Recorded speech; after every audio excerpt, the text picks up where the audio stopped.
Olá, eu sou a Ana e o vídeo de hoje é uma sugestão de leitura para o livro A Aliança Secreta, que é o segundo volume do livro do Pó do Philip Pullman. Quero antes de mais agradecer à presença por me terem enviado este livro. É efetivamente um dos meus autores preferidos e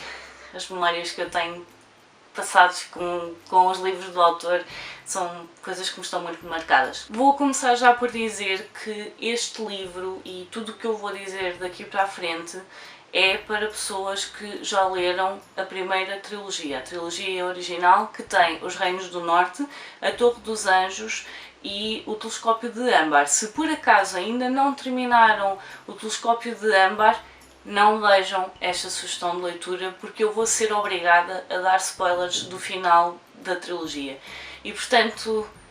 quando terminarem a trilogia, sim, leiam este livro, vale muito a pena, mas eu vou ser obrigada a dar spoilers. Este livro basicamente acompanha a Lyra mais ou menos 10 anos depois do final da trilogia original, portanto no final do Telescópio de Âmbar,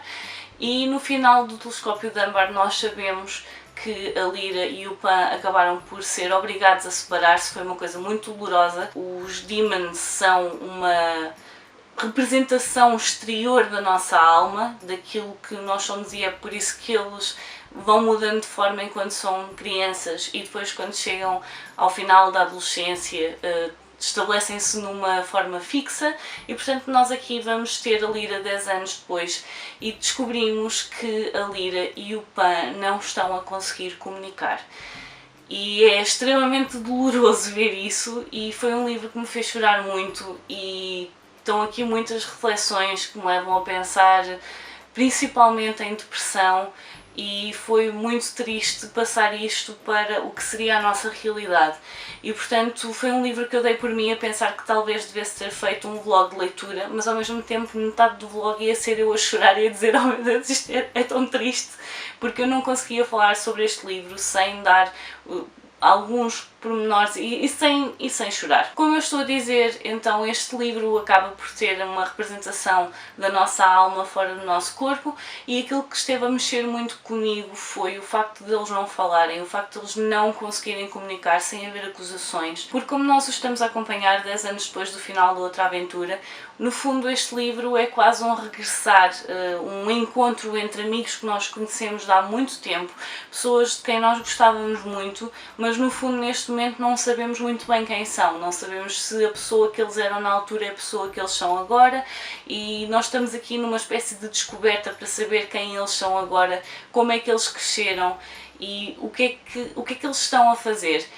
E há aqui um confronto muito grande, porque há uma inversão dos papéis, e enquanto na trilogia original a Lyra era muito cabeça quente, assim que havia alguma coisa que precisava de ser feita ela saltava para a ação e ela nem sequer pensava muito, era uma pessoa muito aventureira, uma miúda muito aventureira, e tínhamos então o Pan, o demon dela, a pôr alguma água na fervura e a tentar que ela fosse um bocadinho mais ponderada antes de fazer as coisas. E neste momento então temos aqui uma inversão dos papéis. Nós temos um Pan que quer que ela arrisque mais e que seja mais crítica em relação às coisas que ela está a fazer, às coisas que ela está a ver, e depois temos uma Lyra que está muito, diria, nem é bem confortável,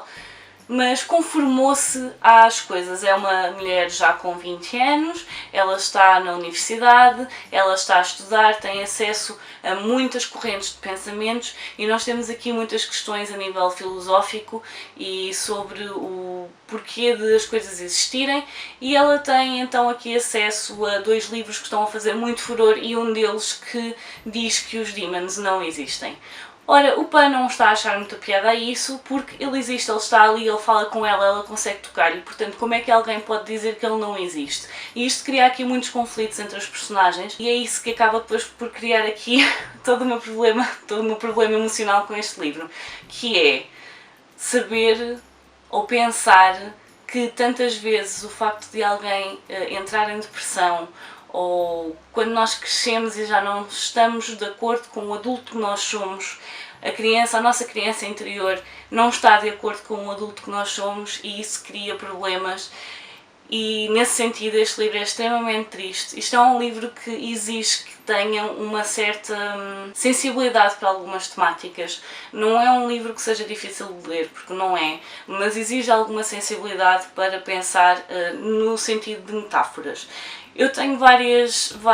notas que eu fui tirando enquanto estava a ler este livro e eu posso ler, porque lá está, eram coisas que eu ia pensando enquanto estava a ler e fui escrevendo. Ler este livro é como encontrarmos aqueles amigos com quem temos excelentes memórias, mas já passaram anos e não sabemos quem são neste momento. O afeto, o carinho estão todos lá, mas estamos a palpar terreno para o caso de se terem transformado em pessoas completamente diferentes e que talvez já não gostamos tanto como gostámos um dia. É extremamente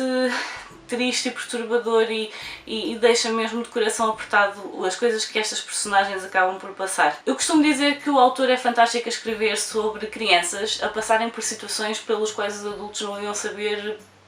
como orientar ou o que fazer naquelas situações. E então é fantástico escrever sobre quando crescemos e não gostamos do adulto em que nos tornamos. Não por sermos más pessoas, mas porque apagamos todos os traços que faziam de nós alguém único. E é isso que o Pan sente tão... Ele acaba por criticar a Lyra porque diz que ela perdeu a imaginação dela e é muito doloroso ver o que vai acontecer a seguir e eu vou continuar a dizer que isto é doloroso porque este livro levou-me 14 dias a ler e não foi por causa do tamanho. Houve muitos dias que eu não consegui pegar neste livro porque eu sabia que ia sofrer com ele e, portanto, eu fiz uma espécie de fugador. Se vocês alguma vez estudaram psicologia, sabem que fugador é quando nós deixamos de fazer algo porque sabemos que nos vai fazer sofrer e, portanto, temos tendência a evitar essa coisa.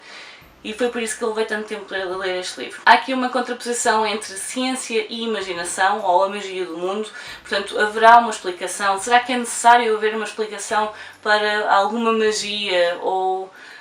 será que é necessário, ou podemos simplesmente aceitar que há coisas que nós não compreendemos e apreciar a magia desses pormenores? É um livro para as pessoas que ainda veem magia nas pequenas coisas, numa noite estrelada, num animal a dormir aninhado em nós, nos acontecimentos que não encontramos explicação, mas que nos deixam felizes, e essas são as pessoas que vão apreciar este livro. Há aqui uma contraposição entre razão e emoção, e lá está, é preciso sensibilidade para este livro, é preciso já ter colocado questões sobre o mundo e a forma como nós o vemos. Tem um quê de filosofia, aliás, os livros da trilogia inicial debatem muito sobre questões de religião. Nós aqui temos muito coisas mais a nível de jogos de poder. Houve alturas em que eu pensei na Guerra dos Tronos, não assim não tão violento, mas há aqui muitos jogos de poder e enquanto antes era feito em nome de uma religião, neste momento penso que essa parte se está a perder e no fundo nós podemos ver isso muito na forma como as religiões no nosso mundo acabam por se estabelecer, porque eles começam por ter uma perspectiva de nós estamos a fazer isto por um bem maior e estamos a fazer isto porque há um ser que está acima de nós. Mas depois há pessoas que acabam sempre por usar essas posições para terem coisas em proveito próprio e há muito disso neste livro. O mundo está a mudar e não para melhor e há uma sensação de impotência e lá está, a última nota que eu tenho aqui é que o meu eu de 16, 17 anos, que foi a idade com que eu li a trilogia inicial, foi destruído, completamente destruído e reconstruído, e este livro faz isso, destrói-nos por completo e depois volta a pegar nessas peças e volta a meter-nos todos juntos e volta a deixar-nos completos, mas sempre com alguma angústia. Este livro é extremamente angustiante. E voltando àquela parte em que eu estava a falar nas questões de saúde mental, tenho aqui duas notas que eu fiz antes de começar, porque eu só fiz aqui duas marcações, mas há muitas coisas que eu podia ter marcado, que é como é difícil pensar quando metade de nós nos falta. Porque há aqui esta questão de haver esta separação entre o nós físico, o nós corpo e nós alma. E portanto, quando uma metade falta, as coisas não funcionam. E tinha exaltado a razão acima de todas as outras faculdades. O resultado era a mais profunda infelicidade que alguma vez sentira. A questão é esta, é que nós às vezes estamos tão fixados em tentar compreender as coisas e o âmago das coisas e estrinçamos tanto as coisas para conseguir compreender até ao mais ínfimo dos pormenores que acabamos por não ver no todo e acabamos por não ver a magia das coisas e perdemos essa percepção de quando damos um passo atrás e conseguimos perceber as coisas, lá está, no todo, sem tentar destrinçar mesmo até aos átomos que compõem as coisas, e é um livro que acaba por falar muito sobre isso. Houve aqui algumas situações em que eu achei que talvez o que o autor estava a fazer não era propriamente necessário para a história. No entanto, as coisas estão todas interligadas e efetivamente faz sentido, mas houve uma situação que eu não... achei que tinha sido demasiado orientado. Aquilo tinha de estar ali e eu penso que eventualmente ele vai voltar a isso no último livro e vai acabar por haver um motivo para aquilo ter acontecido. Ele aproveita também para fazer várias críticas à nossa sociedade, à questão dos refugiados, porque nós temos aqui várias situações em que as pessoas estão... o mundo está mesmo do avesso e temos então aqui pessoas que estão a fugir do sítio onde estão porque estão a ser mortas ou estão a ser destruídas as casas e, portanto, ele aproveita por fazer aqui então esta análise da nossa própria sociedade e este livro acaba por ser muito mais próximo do nosso mundo do que os outros livros da primeira trilogia, que efetivamente nós temos aqui uma distinção muito grande entre o nosso mundo e o mundo paralelo em que a Lyra está, mas neste parece que a distância entre os dois mundos ficou muito próxima e portanto há aqui muitas coisas que estão muito próximas e que eu também não sei muito bem como me sentem em relação a isso. No entanto, foi um livro que me destruiu, foi um livro sobre o qual eu não conseguia falar e eu não estou a dar pormenores porque eu sei que se eu começar a falar muito sobre porque dele ter mexido tanto comigo eu vou começar a chorar e eu não quero isso nesta sugestão de leitura. Portanto, este é um livro que eu aconselho a quem adorou a primeira trilogia, mas vão a pensar que as personagens que vocês vão encontrar aqui cresceram. E, como diria a minha mãe, crescer dói. E dói tanto para as personagens e nós vemos que eles estão em situações que são dolorosas para eles e que acabam por ser dolorosas para nós, principalmente se tivermos essa sensibilidade então de pegar nessas metáforas e passarmos para a nossa própria vida. E portanto é um livro que eu aconselho sim, mas posso dizer já que nem toda a gente que gostou da primeira trilogia vai gostar. Talvez haja pessoas que não gostaram da primeira trilogia e que talvez até gostem desta, lá está, porque há algumas coisas em que há mais proximidade em relação ao nosso mundo,